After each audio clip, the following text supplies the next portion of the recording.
வணக்கம் மக்களே, எல்லோரும் எப்படி இருக்கீங்க? நல்லா இருக்கீங்களா? காலையிலேயே வெள்ளனை எந்திரிச்சு சுவாமி மலை கோயிலுக்கு வந்துட்டோம். வர்றதுக்கு முன்னாடி நான் 5 மணிக்கு எந்திரிச்சு துணி துவைச்சி பாத்திரம் கழுவி வீடு வாசல்லாம் தொடச்சி விட்டு அடுப்பி கழுவி விட்டு எல்லாமே வேலையெல்லாம் முடிச்சுட்டு தாங்க கோயிலுக்கு வந்தோம். நாங்கள் கோயிலுக்கு வரும்போது மணி ஒரு 6:45 7 மணிக்குள்ளே இருக்கும். மொட்டையெல்லாம் எடுத்துட்டு பிள்ளைகளெல்லாம் குளிக்க ஊற்றிட்டு அதுக்கப்புறம் சாமியெல்லாம் கும்பிட்டு தான் வீட்டுக்கு போனோம். முதல்ல வந்து தருணையும் சுந்தரையும் உட்கார வச்சுட்டோம் மொட்டை போடுறதுக்கு. சுந்தருக்கு வந்து இது 2வது மொட்டை. எல்லாருமே தலை மொட்டை குலதெய்வம் கோயிலில் தானே போடுவாங்க. நீங்கள் என்ன சாய்மலையில் போடுறீங்கன்னு நீங்கள் கேட்கலாம்.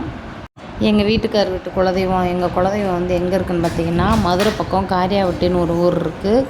அங்கேருந்து கிராமத்துக்குள்ளே போனால் சொக்காயம்மன் அப்படின்ட்டு ஒரு சாமி தாங்க எங்களுக்கு குலதெய்வம்.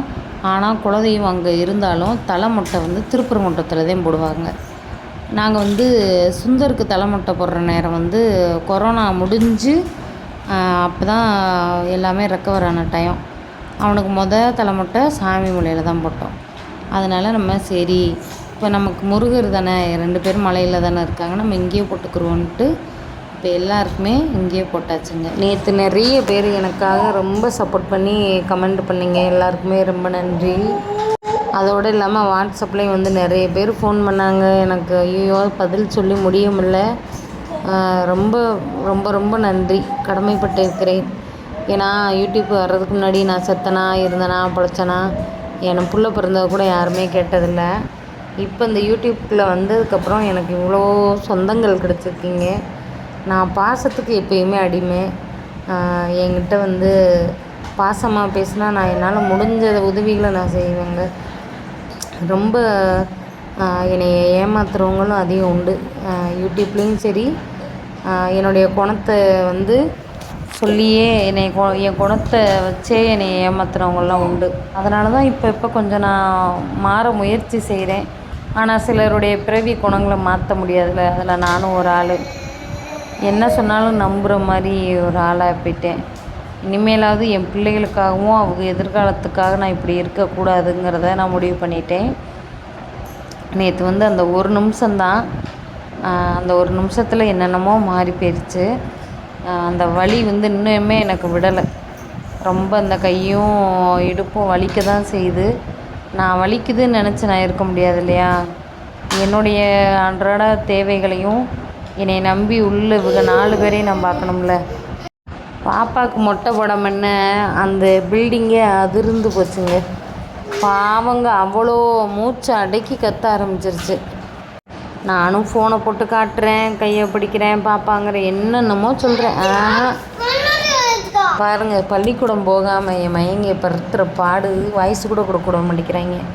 பாப்பாவுக்கு நான் வந்து முல்லைப்பூ கட்டி கொண்டுட்டு வந்திருந்தேன். நான் கொஞ்சம் வீட்டிலே வச்சுட்டு வந்துட்டேன். இருந்தாலும் சடையில் வச்சு கொஞ்சம் தலை முட்டையில் பூ வச்சு தான் எடுக்கணும். நம்ம எல்லாருமே அப்படி தான் செய்வோம். சரின்ட்டு முல்லைப்பூவை கொடுத்தேங்க. பாப்பாவுக்கு தலையில் தண்ணியெல்லாம் வைக்கும்போது சந்தோஷமாக சிரிச்சிச்சு. எங்கள் உள்ளவங்களே சொன்னாங்க, பரவாயில்லையே எல்லா பிள்ளையும் அழுகும், என்னங்க பாப்பா, அந்த பாப்பா நல்ல பாப்பாவாக இருக்கே, சிரிக்குவே அப்படின்னாங்க. அடுத்து ஆரம்பிச்சிச்சு பாருங்கள். எங்கள் வீட்டு கற்று இல்லை, உங்கள் வீட்டு கற்று இல்லை, கும்பகோணமே அதிர்ற அளவுக்கு கற்றுச்சுங்க. முடியல, ரொம்ப கஷ்டமாக போயிடுச்சு பாப்பா கற்றுனது.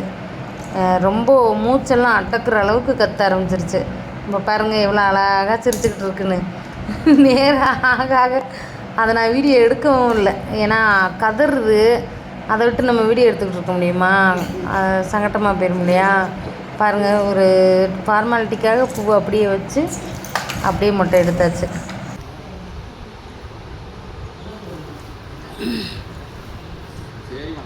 இங்கே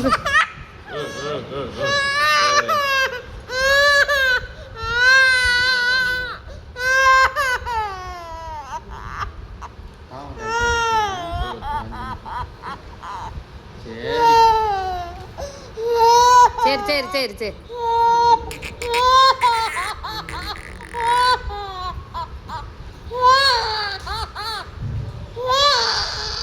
சரி, ஒன்றும் இல்லை பாப்பா.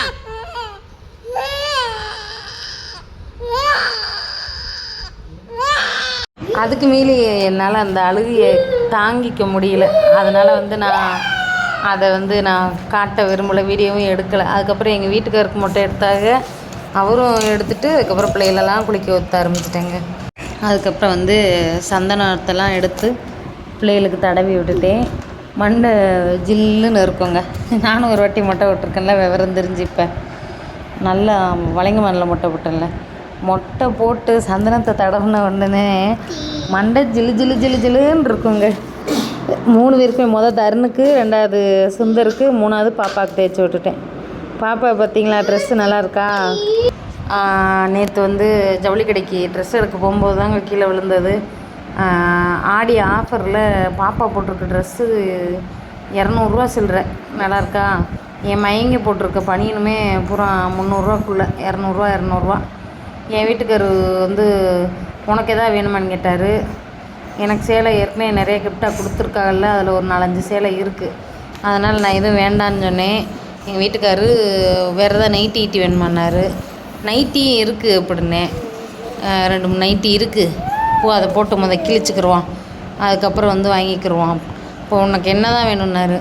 உங்களுக்கு மனசார ஒன்று வாங்கி கொடுக்க விருப்பம் இருந்தால் ஒன்று வாங்கி கொடுங்கன்னே. சுடிதார்.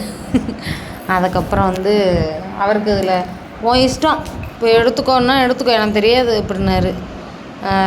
ரொம்ப நாள் கழித்து அவர் வாயால் இந்த ஒரு வார்த்தையாவது சொன்னாரேன்ட்டு ஒரே ஒரு சுடிதார் வாங்கினேன். அது அவருக்கு மனசில் 50% விருப்பம், 50% விருப்பம் இல்லை. இருந்தாலும் என்னுடைய ஆசைக்காக எதுவுமே சொல்லாமல் இருந்தார்ல, அது வரைக்கும் எனக்கு ரொம்ப சந்தோஷம். பிள்ளைகளுக்கு மொட்டையெல்லாம் போட்டு சந்தனத்தெல்லாம் தடவிட்டு என் பிள்ளைகளை கூட குளிக்க ஊற்றி ட்ரெஸ்ஸை மாற்றி விட்டுட்டேங்க. எங்கள் வீட்டுக்காரர் இருக்காரே, அவருக்கு கொடுத்து ஒன்று நான் துண்டை கொடுக்க, டவுசரை கொடுக்க, வேட்டியை கொடுக்க, அவர் சைஸுக்கு நேற்று நல்லா சட்டையும் கிடச்சிருச்சு. 44 சைஸு சட்டை கண்டுபிடிக்க முடியாது, நேற்று இருந்துச்சு, ஆஃபரில் போட்டிருந்தாங்க. அதனால் சட்டை 44, பேண்ட்டு 42 அவர் சைஸ். எங்கள் வீட்டுக்காரர் ஆள் கொஞ்சம் வெயிட்டாக, அதனால் அவருக்கு தான் நேற்று ட்ரெஸ் எடுக்க நேரம் ஆயிடுச்சு.